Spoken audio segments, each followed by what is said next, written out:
అందరికీ నమస్కారం. శ్రీ మాత్రే నమః. ఓం నమః శివాయ. ఓం శ్రీ సాయిరామ్.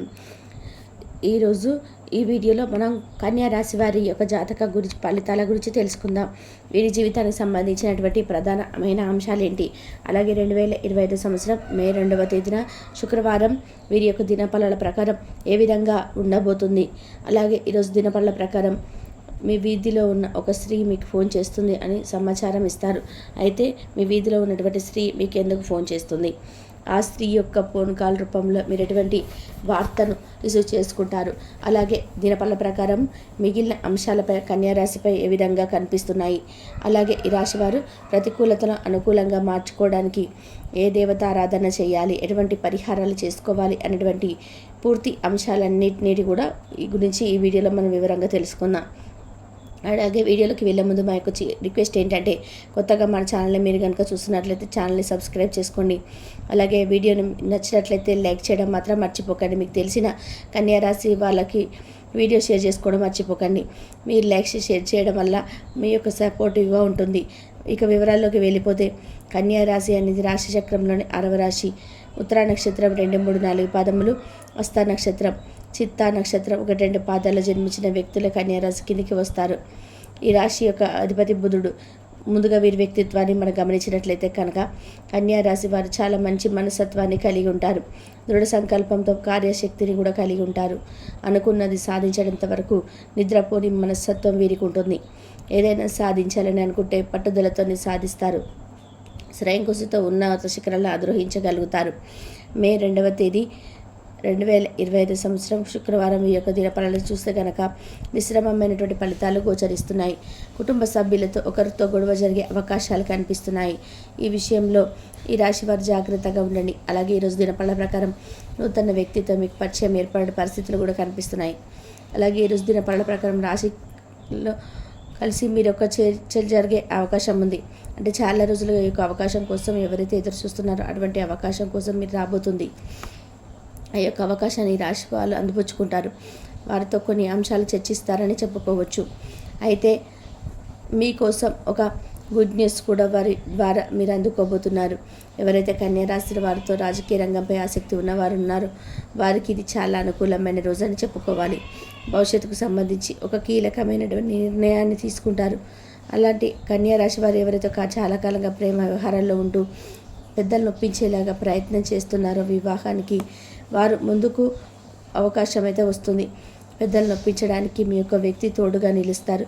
ఈ కుటుంబ సభ్యులు కావచ్చు, లేదా బంధువులు కావచ్చు, ఎవరైనా సరే మీకు మద్దతుగా మీ యొక్క తల్లిదండ్రులతో మీకు వివాహం గురించి మాట్లాడి మీ యొక్క పెళ్లి నిశ్చయమేందుకు మీకు సహాయం చేసేందుకు, అలాగే ఆమోదం కల్పించే అవకాశాలు కూడా కనిపిస్తున్నాయి. అయితే ముఖ్యంగా వివరాల్లోకి వెళ్ళిపోతే, మీ వీధిలో ఉన్నటువంటి ఒక స్త్రీ మీకు ఫోన్ చేసి మీ కుటుంబ యొక్క సమావేశం యొక్క ఆనందాలను కలిగించే వార్త ఒక శుభవుతున్నారు. ఇది మీకు ఆశ్చర్యపడేటువంటి విషయం. అటువంటి వార్తను వింటారని ఇదివరకు మీరు ఊహించలేదు. ఇటువంటి వార్తను మరి చెప్తారు. మీ కుటుంబానికి సంబంధించినటువంటి వార్త, అది నిజమైంది ఏదైతే ఉందో అది విన్న మీరు చాలా ఆశ్చర్యానికి గురి అవుతారు. జాగ్రత్తగా ఉండాల్సిన పరిస్థితులు కూడా కనిపిస్తున్నాయి. ముఖ్యంగా మీ యొక్క సంతానం విషయంలో, వారి యొక్క నడవడిక విషయంలో జాగ్రత్తగా ఉండండి. అలాగే ఊరికే వారిని అనుమానిస్తూ మొదటికే మోసం వస్తుందన్న విషయాన్ని కూడా గమనించాలి. ఈ విధంగా కొన్ని విషయాల్లో కన్యారాశి వాళ్ళకి సంబంధించినటువంటి తల్లిదండ్రులు కొంతమంది జాగ్రత్తగా ఉండండి. విద్యార్థులకు ఈరోజు చదువుపైన చాలా ఆసక్తి పెరుగుతుంది. కొన్ని మంచి ఫలితాలను అయితే సాధిస్తారు. పరీక్షలకు ప్రిపేర్ అవుతున్న వారికి కూడా ఈరోజు చాలా అనుకూలమైనటువంటి పరిస్థితులు కనిపిస్తున్నాయి. ఈ నెల అనుకూల ప్రతికూలాలు అయితే శ్రమంగా 2025 సంవత్సరం మే 2వ తేదీన శుక్రవారం రోజున కన్యారాశి వ్యక్తులకు ఉండబోతుంది. ఈ రాశి వారు ఖచ్చితంగా శివారాధన తప్పకుండా చేసుకోవాలి. హనుమాన్ చాలీసా పారాయణం, దుర్గా చాలీసా పఠించడం చేయాలి. మీ శక్తి మేరకు పేదలకు దాన ధర్మాలు చేయగలగాలి. మీ ఇంట్లో స్త్రీ యంత్రాన్ని స్థాపించి నిత్యం పూజించాలి. శని భగవానుడికి ఇష్టమైనటువంటి నలుపు రంగు వస్తువులు, వస్త్రాలు పేదలకు దానం చేయవండి. శని స్తోత్ర పారాయణం చేయండి. అలాగే ప్రతినిత్యం ఆ శరీరం చంద్రమూర్తిని భక్తి శ్రద్ధలతో ఆరాధించండి. తద్వారా మీరు అపారమైనటువంటి పుణ్య ఫలితాలను అందుకుంటారు. అలాగే మే 2 అంటే రేపు మీరు ఇంకా చేయాల్సింది ఏమిటి అంటే హనుమాన్ చాలీసా పారాయణ చేసుకుంటూ ఉండండి. అలాగే ఈ విషయాలన్నీ కూడా ఈ వీడియోలో మనం తెలుసుకున్నాం కదా.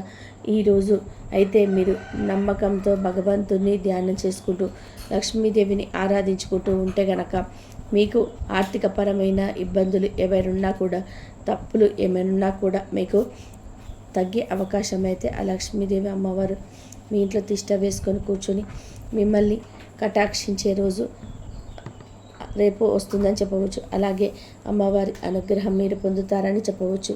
అలాగే మే 2 శుక్రవారం నాడు అమ్మవారిని చాలా చక్కగా పూజించి లక్ష్మీ కుబేరుడిని పూజిస్తే చాలా మంచిది. లక్ష్మీ కుబేరుడు ఏ సమయంలో పూజ చేస్తే మంచిది. అలాగే రేపటి రోజున మీరు చెప్పబోయే వస్తువులు ఇంటికి కొనుక్కొని తెచ్చుకోండి. తద్వారా లక్ష్మీదేవి అనుగ్రహాన్ని మీరు పొందగలుగుతారు. రేపటి రోజున మీరు ఇంటికి తెచ్చుకోవాల్సిన వస్తువులు ఏమిటంటే ముందుగా బంగారం రంగులో ఉండే పసుపు, అలాగే కుంకుమ తెచ్చుకోవాలి. అలాగే పూర్వకాలంలో పసుపు కుంకుమలు బంగారం రూపంలో భావించేవారు. పసుపు మనకు శుభాన్ని సంకేతం. ఏ ఇంట్లో అయితే పసుపు కొమ్ములు తెచ్చి దాని నుండి సువాసన వస్తుందో ఆ ఇంట్లో శుభకార్యాలు జరుగుతాయని అర్థం. అందుకనే పసుపు కొమ్ములు తెచ్చుకుంటే ఆ ఇంట్లో సంవత్సరం అంతా కూడా శుభకార్యాలకు ఎటువంటి లోటు లేకుండా ఉంటుంది.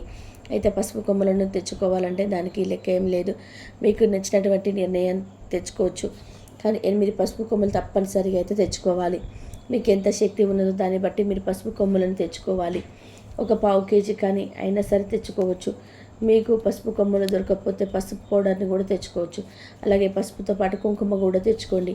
ఎందుకంటే ఇవి మన సౌభాగ్యానికి సంకేతం కాబట్టి పసుపు కొమ్ములు రేపటి రోజున తెచ్చుకుంటే మీకు ఎప్పుడు కూడా పసుపు కొమ్ములతో సౌభాగ్యంతో ఉంటారు. ఒకవేళ మీ ఇంట్లో పసుపు కొమ్ములు ఉన్నా సరే ఈరోజు కొద్దిగా అయినా సరే ఒక 10 రూపాయల ప్యాకెట్ అయినా సరే తెచ్చుకోండి. అలాగే ఈ పసుపును కూడా తెచ్చుకుంటే మీకు చాలా మంచి జరుగుతుంది. ఇష్టలక్ష్మి అయినటువంటి లక్ష్మీదేవి అమ్మవారు మన ఇంట్లో అడుగు పెడుతుంది. చాలా మంచి జరుగుతుంది. అమ్మవారు అష్టలక్ష్మి విగ్రహాలు గాను ఫోటోలు కానీ ఉన్నట్లయితే లక్ష్మీ అమ్మవారిని ఇంటికి తెచ్చుకోవడం వల్ల చాలా మంచి జరుగుతుంది. ఒకవేళ మీ దగ్గర లక్ష్మీదేవి విగ్రహం ఉంటే కనుక మీ దగ్గర లేని దేవుడి మూర్తి విగ్రహాలు ఏవైనా ఉంటే ఈరోజు తెచ్చుకోవచ్చు. ఇలా తెచ్చుకోవడం వల్ల ఇల్లు స్వర్గం అవుతుంది. మీ దగ్గర అన్ని దేవతల విగ్రహాలు ఫోటోలు ఉంటే చిన్న దీపం కుందునైనా సరే కొని తెచ్చుకోండి. ఒకవేళ లక్ష్మీదేవి దీపం లేకపోతే ఏదైనా సరే కొని తెచ్చుకోవచ్చు. అలాగే ఈరోజు ఏనుగులను కూడా తెచ్చుకుంటే చాలా మంచిది. ఈరోజు మీ దగ్గర శ్రీచక్రానికి పూజ చేయడం కూడా చాలా మంచిదని చెప్పుకోవచ్చు. అమ్మవారి శక్తివంతమైన శ్రీచక్రాన్ని పూజించటం వల్ల మీకు అపారమైన ధనలాభాలు కలుగుతాయి. అలాగే పనుల విషయాలు జరుగుతాయని చెప్పవచ్చు. కాబట్టి కన్యా రాశి వారికి ఆర్థికంగా అభివృద్ధి వస్తుంది, అదృష్టం కలదు. అలాగే వృత్తి, ఉద్యోగ, వ్యాపారాల మిశ్రమ వ్యాపకాలని చెప్పుకోవచ్చు. ఎటువంటి పరిస్థితుల్లోనైనా మనోధైర్యాన్ని కోల్పోరాదు. తోటివారి సహకారంతోనే మేలు చేకూరుతుంది. చేసే పనుల్లో శ్రమ పెరగకుండా జాగ్రత్త వహిస్తారు. మనోధైర్యంతో అభివృద్ధిని సాధిస్తారు. ఆత్మవిశ్వాసంతోనే ముందుకు సాగుతారు. మానసికంగా దృఢంగా ఉంటారు. అనుకున్న దాన్ని సాధిస్తారు. అదేవిధంగా సాహసోపేతమైనటువంటి కార్యక్రమాన్ని ఫలిస్తాయి. ప్రణాళికబద్ధంగా చేసినటువంటి పనుల పట్టుదలతో పూర్తి చేస్తారు. మనోబలం పెరుగుతుంది. అవసరానికి ఆర్థిక సహకారం లభిస్తుంది. బంధువులతో పరపచ్చాలు తిరుగును. దైవచింతనతో వ్యవహరిస్తారు. ఆరోగ్యం సహకరిస్తుంది. గొప్పవారితో పరిచయాలు ఏర్పడడం, నలుగురికి ఆదర్శంగా నిలుస్తారు. ఎంత ఒత్తిడి ఉన్న అనారోగ్యానికి అశ్రద్ధ చేయవద్దు. మీ యొక్క రంగాల్లో శుభ ఫలితాలు వెలువడడం, విశేషమైనటువంటి కృషితో అనుకున్న దాన్ని సాధిస్తారు. ఊహించినటువంటి దానికంటే కూడా ఎక్కువ ఫలితాలను సాధిస్తారు.